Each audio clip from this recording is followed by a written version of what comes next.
Today's conversation is sponsored by First Generation Capital Partners. You can't go from 1 to 10, right? It's impossible, right? Everything works off momentum. And so even though I had a realization, even at 25, 26, like, man, I need to get my act together. It took another few years to actually make that happen. And transitions can often take so much longer than you would expect. You're listening to the Going Long podcast with Billy Keels, the #1 podcast for long-distance real asset investing. Welcome to the Going Long podcast. We're back once again to continue to help to educate you so you feel much more comfortable as well as confident investing beyond your backyard. I'm your host, Billy Keels, and we are back for another amazing conversation. Like today, you're really going to want to understand more about how you can, well, I'm not going to tell you right now, but you'll find out. Here's the thing. Thank you for continuing to leave your honest written reviews as well as ratings. It keeps the podcast in the top 1.5% of podcasts globally. Thanks for sharing across LinkedIn, across Instagram, tagging us. It means the world to us. So thank you very much for that. If you want to leave your honest written review as well as rating, you can do that as well. And if you want to check out any more of the 300 plus episodes, I think at this point in time, it's like just go to firstgencp.com/podcasts, firstgencp.com/podcasts. You can find every single one of the episodes of the Going Long podcast that you'd ever want to find out. So if you've ever wanted to follow your dream, follow your goals, you felt this burning passion inside, and you weren't really sure exactly put a name on it, you're really going to get a lot out of today's conversation because we had today's guest who was following his dream, crashed and burned, recognized that there was something else out there for him, and has continued to work back to get to where he's at a point where he's, helping lots and lots of people and has a specific area of focus. So we're going to get to the conversation with Cameron Barsanti, and we're going to get to that just after this. So if you've ever wanted to understand what it was like to go from the big screen to having super success in creating a self-storage life as part of your long-distance investing journey, then guess what? Today's a conversation you're going to want to listen to until the very last word. You know why? Because I'm just going to get right to the point. Today's guest spent just over a decade acting, writing, and producing on the big screen. I really want to hear about this. Then you know what? Did a pivot. Found out a little bit more about and has really enjoyed being a real estate investor. Today, he is the owner and operator of StorageLife.com. Gives me great pleasure to welcome to today's conversation, Cameron Barsanti. Cameron, welcome to the show, man. Hey, Billy. Thanks so much. Thanks for having me. I'm super excited to be chatting with you, and great pronunciation on the last name, by the way. Hey, thank you very much. Quick funny story. I never actually heard it pronounced properly, like you said, Mr. Barsanti, right? Yeah. I was in Italy on a train. I was probably 19 years old, and this guy was waking us up, and he read my passport and he said it, and I was like, wow, that's actually how the name's supposed to be pronounced. It just took me 19 years and somebody outside my family to to say it right. You're looking like me? Is that me? Is this really for me? You're talking to me? Okay. No, this is what happens. I lived in Italy for a while, so I lived there, and it was a wonderful experience, and it was fantastic. And so also living in Europe for the last 2 decades plus, some of these things have stuck around in my brain. So wonderful experience, and it's been fantastic, man. So thanks for sharing that story, by the way. See, we're already getting to know you, man. I told you we were going to be talking forever. I knew this was going to happen. I know. So here's the thing. Listen, check this out. So you're going to get 5 questions. You're going to get 2 in the beginning. You're going to get 3 in the end. In the middle, I have no idea how many questions I'm going to ask you, but I'm going to ask you a lot with the goal of helping the Going Long family get to know you even more. So great. One of the things I would like to just kind of get us started with is help us understand, where is it that you call home in the U.S. today? Yeah, so home is it's a little village called Corrales, New Mexico, and so it's just outside Albuquerque, here in the Southwest. Grew up in Colorado, so not too far from there. We had a couple of storage facilities out here. We had a wholesale company out here, and it made sense for us to pivot. We were in Southern California for about 24 years, so it was a big move. We moved here about 10 months ago, but yeah, it's great. My neighbors have chickens and alpacas and goats. I'm on a dirt road. It's pretty cool. But I could be 15 minutes to Home Depot or Lowe's or Total Wines or whatever you want to be, wherever you want to be spending your money. So are there coyotes outside watching or something like that? Or no? We will hear them tonight. Absolutely. Okay, yeah. Okay. They sound more right like outside of Home Depot. I meant right outside of Home Depot, but probably not that close. Okay. All right. So I appreciate that out in New Mexico. Help us understand, what's the most positive thing that's happened to or for you in the last 24 hours? Man, great question. I would say one of my students is closing on a storage deal out in Houston, and seeing that on an email just really fires me up. Just knowing that we not only get to invest in real estate like yourself, but we get to help people as well. And man, that means so much to me, knowing that we're helping as we educate, helping other people chase their dream, retire from their W-2, change their trajectory and their path and their future for themselves, for their kids. And so when I see emails like that, closing tomorrow, it really fires me up. And yeah. Oh, man, that's absolutely fantastic. I appreciate you sharing the perspective with us, and seeing others win is it's one of those things that's just absolutely fantastic. So I love that in my corporate world. Outside of corporate world now is also too one of the things that gets me fired up. So so here's the thing, Cameron, and everybody in the Going Long family knows this, so I try not to repeat it too much, but I'm a recovering perfectionist. I try to do things sometimes that are almost impossible to do, like tell your entire backstory in 1.5 seconds, or maybe today it was like 1.83 seconds. But I failed miserably. I accept that. At the same time, I'm going to ask you for your help, Cameron, because I would love for you to share your backstory in your own words. You can take a lot longer than 1.83 seconds. You can take as much time as you want. And also to help us understand maybe some of the major decisions that you made to get to this point in your journey. And then we'll see where you and I take the conversation after that. Awesome. Sound good? Yeah, sounds great. And I love the challenge. I'm going to try and speed through it too, but also be somewhat insightful. So I grew up in a small town in Colorado in the mountains. Growing up, pretty much just played sports year round. Always had kind of a feeling like I wanted to help people in some sort of way, inspire, maybe encourage people. I was kind of fascinated with like public speaking. I wasn't, I'm not and wasn't religious. So like being a minister, priest didn't quite make sense, but I felt the ability to empower people. And I love that. And so it transitioned into a dumb decision to move to Hollywood to become an actor at 18. How that ended up there, I'm not sure. But one of the biggest decisions right then and there that was very, I think, pivotal for me was knowing that I didn't want to go play college sports, that I had something inside of me that I knew I wanted to pursue. And that was a bigger dream somewhere else. So I moved to Hollywood. I had a rough, I had a lot of momentum fairly quickly in Hollywood.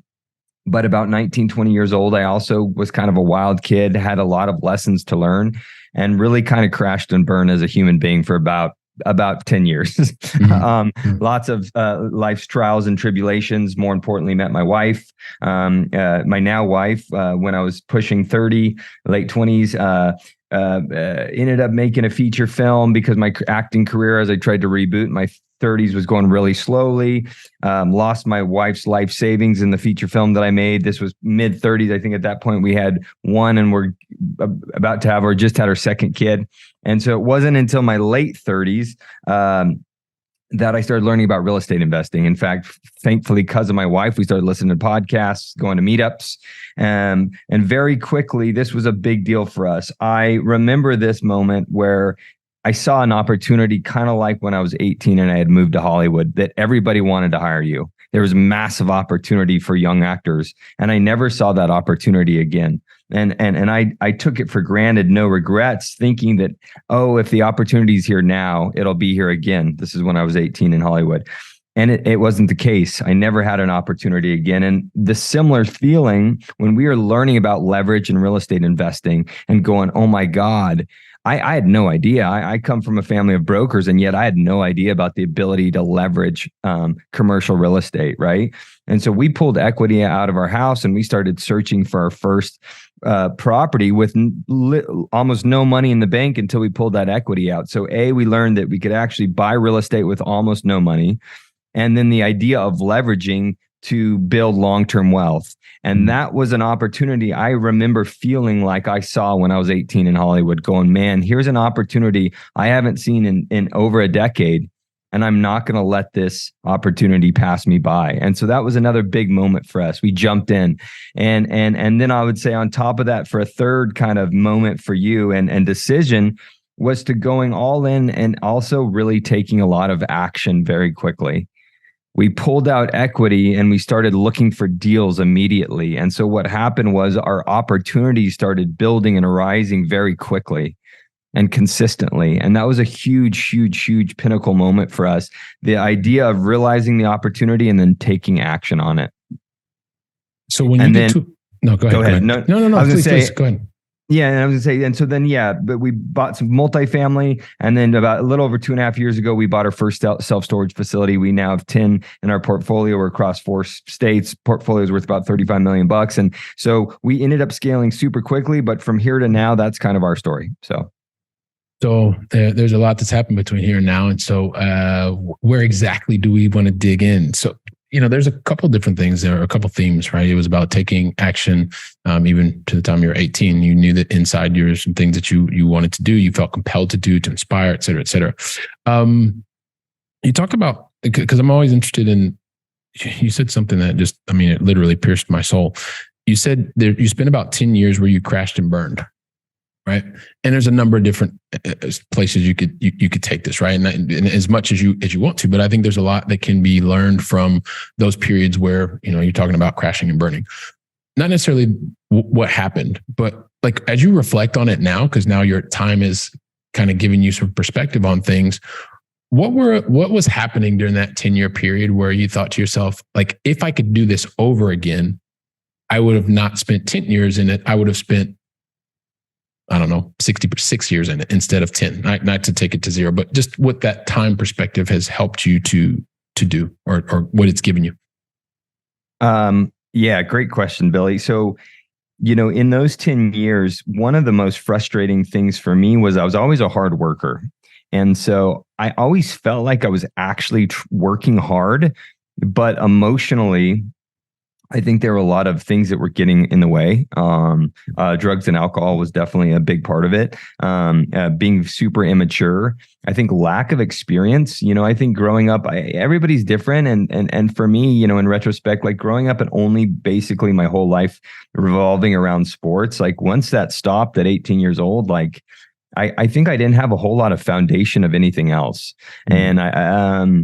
And so I think part of, the entertainment, even though I really love the art of filmmaking, but, I think the idea was more like just wanting to be famous because you can make a lot of money, and I didn't want to do anything else. So going back to this 10-year period, it was frustrating because I felt like I was in the right place. I felt like I was chasing my gut, and yet I wasn't really getting where I was supposed to be getting. And I often felt like I was getting in my own way. Right. Mm-hmm. And so, what you said about if you could condense that time, right? If I could have learned that in 5, that would have been great. And one of the biggest lessons for me was, you can't go from 1 to 10, right? It's impossible, right? Everything works off momentum, right? Mm-hmm. And so even though I had a realization, even at 25, 26, like, man, I need to get my act together. It took another few years to actually make that happen. And transitions can often take so much longer than you would expect, right? And so this transitional period, I think the one thing that always kept me going and also got me stuck was that I never was going to give up. And so, unfortunately, I was going to be the guy that maybe didn't actually get into the successful acting or producing or a screenplay writing career. Maybe I would have taken me till I was 45, 50, but I had kids and I had a family, and that's what changed everything. And so, in reflection, not giving up, but when a new opportunity arises, don't be dumb enough not to take it. And for me, it was a rabbit hole, and a lot of it became from lack of education, not knowing that there was another opportunity that I could work from home, that I could see my family almost every day of the year and do anything I want, live anywhere in the world. And so when the real estate investing opportunity came around, I was no dummy. In fact, I was desperate in a lot of ways. And I saw the opportunity and I took it. So it sounded like you were running from something or running towards something, depending on how you want to look at it. But what I appreciate about you sharing, and I'm sure that the Go Along family appreciates this, is just being able to have that perspective to say, well, you know what, and being very transparent with us and letting us know as you think about things like drugs and alcohol or whatever it was. But it was kind of like you put all of your eggs in one basket. And if I would extrapolate from what you said there, it's really about saying, okay, with the perspective and time, maybe had you thought about doing other things or developing other parts or facets of what was available to you, maybe that 10 years would have been 6 or would have been 5, because you would have had other levers to pull on to help maybe bring you up faster. Would that be accurate? Yeah, totally. And I think one of the, if I could choose anything it's for any one thing somebody could learn from my story or my mistake, is the idea that the one thing is I never stopped. And I never, I definitely, as I've gotten into real estate, I realized that, man, I wasn't an actor. I wasn't a writer. I was an entrepreneur that is also an artist, that also loves to paint, right? That loves to take photos, whatever it is. But I never was going to stop. And so your action equals the action we take is parallel, I think, to the success we have. And even though there was maybe for a long time going in the wrong direction, I was never going to stop. And so eventually I found the right trail, so to speak, Yeah. So this is, we're going to pivot here just for a second, because this is really interesting. So is it with time that you realized that you were the entrepreneur, or was it at a certain point along the journey you go, well, hang on a second, this is what's actually moving me. It's because it's inside of me. Like, I have to create new things. I have to inspire more people, because you've kind of talked about it. That was what was driving you in the beginning. Then you got lost along the way, but then you're coming back to something that you felt even prior to high school. Yeah, I think that I knew it was always in me from a young age. And yet I think I got really attracted to the entertainment facade. And I felt like I could act. Like, I felt like it wasn't like I was trying to force, a square peg into a round hole. It made sense on a lot of ways, but I think it was more of a conceptual than a reality. And so, it's neat because I think it's so hard to be patient with things, and I'm so impatient. And the idea of it took 20 something years to actually reach my potential is crazy to me, right? Yeah. But as humans, it's like we can't see that far ahead. And the idea that in 20 something years of my life, I knew that I actually was capable of something much greater than what I was doing. But when that moment came, there was no way I was going to mess it up, and there was no way I was going to not take advantage of this opportunity, right? And so for me, it was really neat because I was not scared. I wasn't scared of losing more money. I mean, I was, but it was not even close to, it didn't compare to the excitement and urge that I had to start investing in real estate. And so because we took so much action, massive action, in such a aggressive but calculated way, it was like I'd been waiting 20 something years to actually do it. And so no matter where we are in our life, I think that if we can continue to listen to our gut, our compass, so to speak, a lot of times the needle's not pointing north. It's kind of bouncing west and east. But really, you'll find it if you really, I think, if you don't give up and you keep trying. Okay. Well, don't give up. Keep on trying and yeah, listen to that gut. And this comes from a guy who's analytical, recovering perfectionist. But anyway, so listen, so one of the things that you also mentioned is as you found real estate, right? And there's a lot of different areas. You also decided that within this space, you wanted to start to, what I would say, niche down. You wanted to start to find your area within this space to build your expertise. And that took you to, you could have done anything. You could have done industrial, you could have done medical, you could have done multifamily, you could have done a bunch of different things, but it appears today that you found an area of focus. And this area of focus is one where not only are you continuing to do it yourself, but helping others to do it. Talk to us about that journey, kind of what brought you to this specific area, and then also what inspired you to continue to now help others do the same. Yeah. So Billy, thanks again for another good question. Great question. I think for me, what really changed, and going back to the 10 years a little bit, what changed my everything was the fact that I had somebody else to work hard for, right? First, it was my wife, my girlfriend, and then it was our kids. And I think that for me, I would probably have been willing to torture myself for the rest of my life, chasing only one dream, right? But when you have others involved, it's so much easier to try harder and have an excuse to do better, right? And so that for me was a big deal. That was the pivot. And that was very abruptly all of a sudden going, man, I mean, I know a lot of successful people in the entertainment, and like some of them have to leave their family 6 months, right? To go on a set. And to me now, that's actually probably my worst nightmare. And so very quickly shifting, going, man, I've been chasing something and an idea, a concept for so long, and now it's not necessarily even the reality I want. So it was a big sudden shift, but then going into the real estate and going, okay, wait a minute, check this out. I can work from home. Actually, I started looking from deals from my house, seeing my kids every day. And so that opportunity was, again, so excited that we started in multifamily. I wasn't overly passionate about multifamily, but I love the asset. We'll diversify always. It's always going to be around. So much money to make. And so that's what we started in, right? And I told you we pulled out equity. We bought a triplex in Texas, and then we bought an 11 unit in New Mexico. One thing that I was doing from the get-go that I didn't really realize was so beneficial was I started looking for deals right away on my own, off market. Because I had 40 hours, 50 hours a week, pulled out equity in our house. My wife is like, come on, we're paying interest on this. You better find a deal, right? So that was a big advantage, because what I noticed when we'd go to meetups, the great meetups in LA, 50, 60 people, all kinds of seasoned investors, new investors. And a lot of what I was hearing was people were not finding deals. And that was not my story. In fact, whether they were good or bad deals, I always had opportunity, and that opportunity created a lot of momentum. And if you were to ask me what I thought the biggest secret to success is, I'd say momentum. And so this momentum started sending deals my way, and those deals forced me to scramble. The first thing we did right away was we hired a coach, and that coach, we leveraged everything they could teach us, where they were looking, how they were analyzing. And so then the deals brought this momentum where I always had to scramble to figure out the deal. Underwriting, lenders, whatever it was going to, underwriting, the market analysis, right? And so it propelled very quickly to looking for deals aggressively.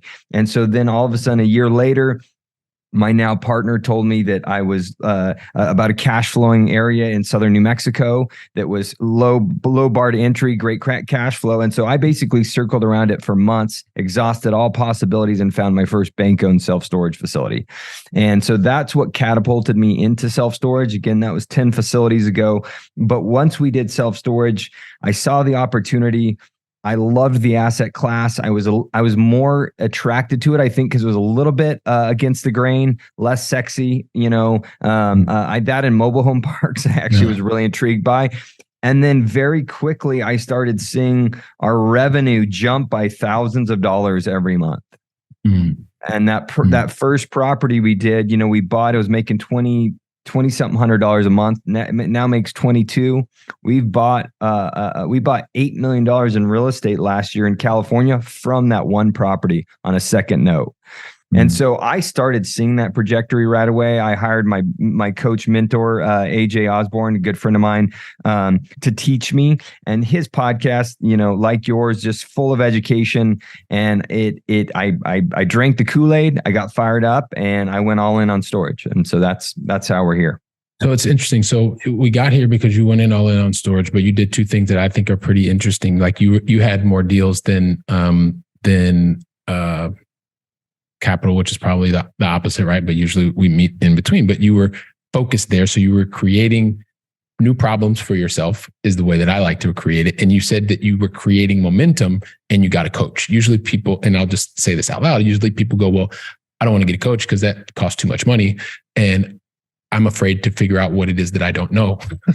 Because when I don't know, then I get frozen and I don't do anything. So you actually did both of these things at the same time, which is I want to say it's pretty contrarian, because maybe you pick one or the other, but you were doing both at the same time.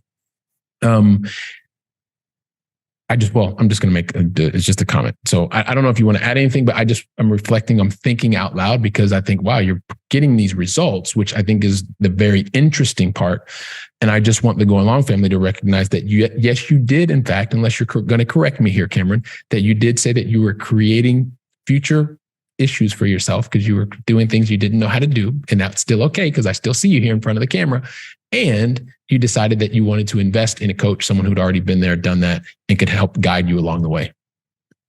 I think what you're extracting is so important. And it's what I tell anybody that wants my help. It's what I tell all my students. But going back to this idea of momentum, right? It literally is, in retrospect, the only thing that I say is the key to anybody's success. And so I break it down for my students, but I basically say, or anyone that comes to me or calls me, wants to get into storage or whatever it is, multifamily, single family.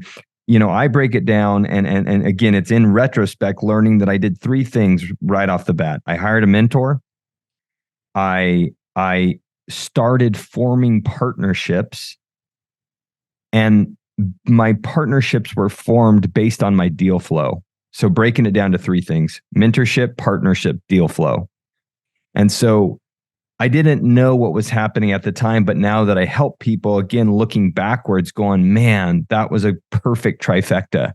My mentorship created a group setting, surrounding myself by people, and in addition, the education my coach was giving me to, again, leverage. I squeezed the life out of every coach, right? I leverage every ounce of knowledge I can from them. So then you have a confidence you would never have. Oh my, okay, you're investing in Ohio? Okay, cool. Oh, you're looking for 80 units? Oh, because you're making more. Okay, cool. Makes sense to me. Oh, go bigger, go faster. Okay, cool. Yeah, you're right. I see. I'm going to start looking for 200 unit apartment buildings, right? Something you would never do, right? AJ, he's like, hey, find me a storage facility and we'll partner. Okay, we partnered on an $8 million facility.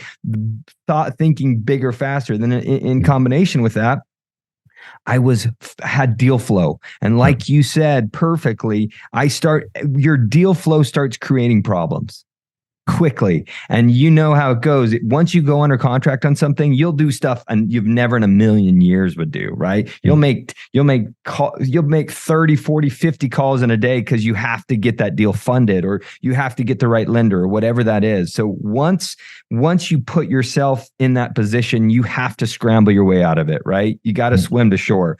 So the deal flow was then lighting. There was so much gasoline on the momentum because of the deal flow.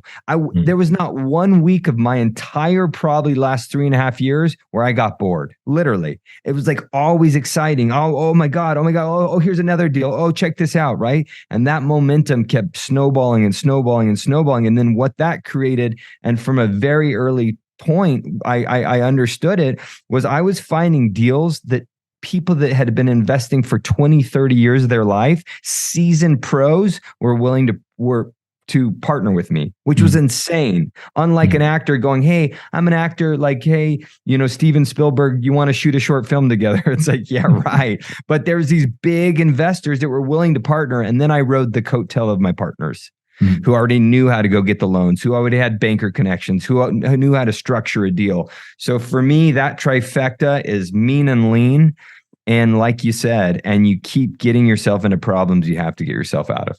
Yeah. And so when you think about it, as you said, mentorship, partnership, and deal flow. And at the end of the day, it is about, in the very same way that we started off this conversation, going from your decade, what would you do differently to get down to 6 years or 5 years, or maybe it's 8 years, but you save yourself 2 years.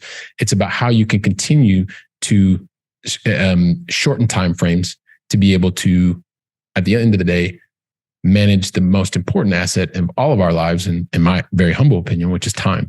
And so, yeah, man, I told you this was going to happen, Cameron. Like, I want to just keep talking forever and ever. But the thing is, we got to get to Going Long Final 3, man. Everybody knows that. And so here, I know. You're just as bummed as I am. But here's the thing. We got to get to the Going Long Final 3. And I never ask anyone, and you're our special guest today, any of the Going Long Final 3, unless you tell me that you're ready. So are you ready? I'm ready. You were born ready, dude. Here we go. So you're over in New Mexico. I'm a kid from Columbus, Ohio, who actually Yeah, I guess I'm a guy from Columbus, Ohio, maybe a kid from Columbus, Ohio. Either way, I'm from Columbus, Ohio, but now I've been calling you the kid from Columbus. I've been over here for over 2 decades now. And I would love for you to share from New Mexico, your favorite European city that you've either visited, Cameron, or is still on your bucket list to visit. There's also different. So I think the most unique was Prague. Okay. Yeah. Prague was really pretty amazing. Yeah. Prague is an awesome place. I spent a month there in January of some year, but January in Prague is definitely go in July. Yeah. Too hot or too cold. Yeah, exactly. It's on one extreme or the other. No, that's question number one. Question number two really has, and you've already started, you somewhat shared it with us already, but I'm just going to ask anyway. You tried new things don't work. You get a life lesson, learning experience, mistake, whatever you want to call it. But what's the one lesson? I think you've shared it with us earlier, but if you had to share one lesson with us, what would that one lesson be for the Going Long family today? Wow. I would have to say, don't be afraid to make mistakes. Just don't make the mistake that you couldn't get back up on, right? Don't be afraid to make mistakes, but you got to start making them and you got to start taking action. All right. Sounds good. Take action. And lastly, it's filling our minds with a little bit more knowledge. What's one book that you would recommend to the Going Long family today, Scott? This one is always a really tough one for me because I'm not a big reader. And I'm not proud of that at all. I'm working on it. Guys, I'm working on it. You're an action taker. You're an action taker, Cameron. I know, Cameron, that's right. I don't have time to read.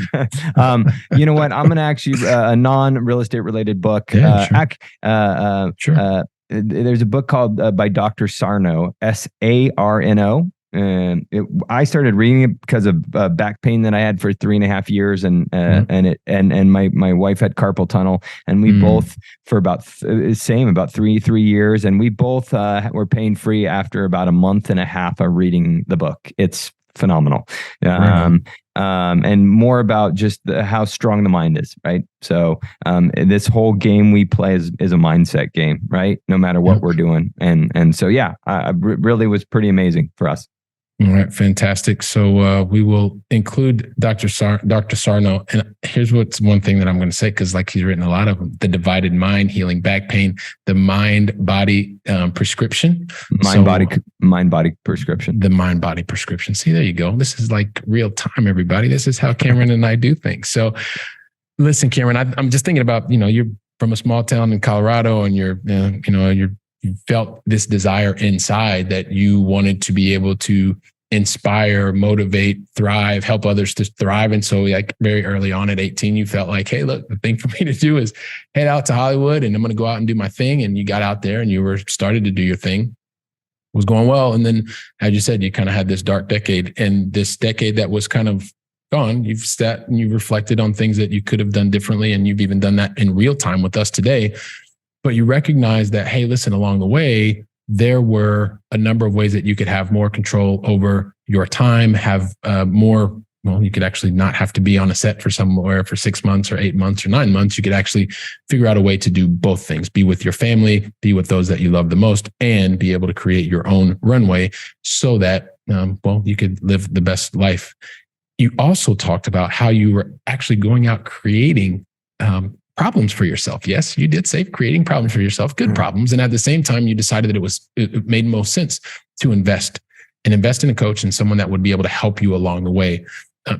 When you want different results or you want new results, you have to do things that you've not done before. And so as you were on your path, and you continue to be on this path of creating and taking action on imperfect information, creating new results, and continuing to grow, not just yourself, but other students, and having found an area of focus, you've had lots of experience in different areas of real assets, and now finding a focus in the area of self-storage is absolutely fantastic. And everybody in the Going Long family is like, yeah, Billy, but just ask him the question, please. So I'm just going to ask you the question, Cameron.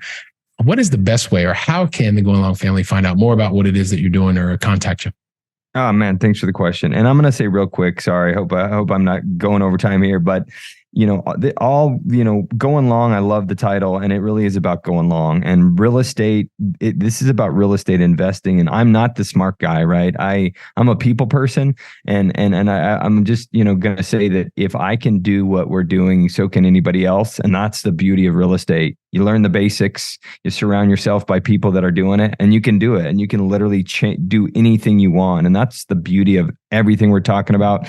If you have any questions or you're interested in self-storage, please feel free to find me just at Instagram. It's StorageLifeCam, CAM, or my website, storagelife.com. And I love helping people out. I thrive on it. Hit me up, and we'd be happy to talk self-storage. And thanks for the question.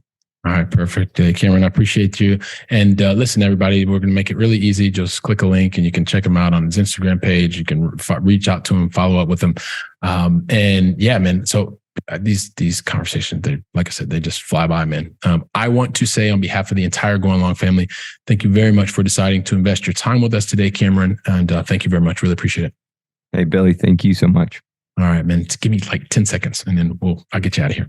Everybody, what more do you want? He talked about he talked about what you can do. He talked about exactly his own life experience. He shared his dark decade with us, right? Because you don't have to do everything perfectly. Take today's conversation, share it with family, share it with friends, talk about the concepts. Heck, reach out to Cameron. He's giving you the way to do exactly that. So while you're taking action today, I'll be here preparing the next conversation. So until then, go ahead and make it a great day. And thank you very much.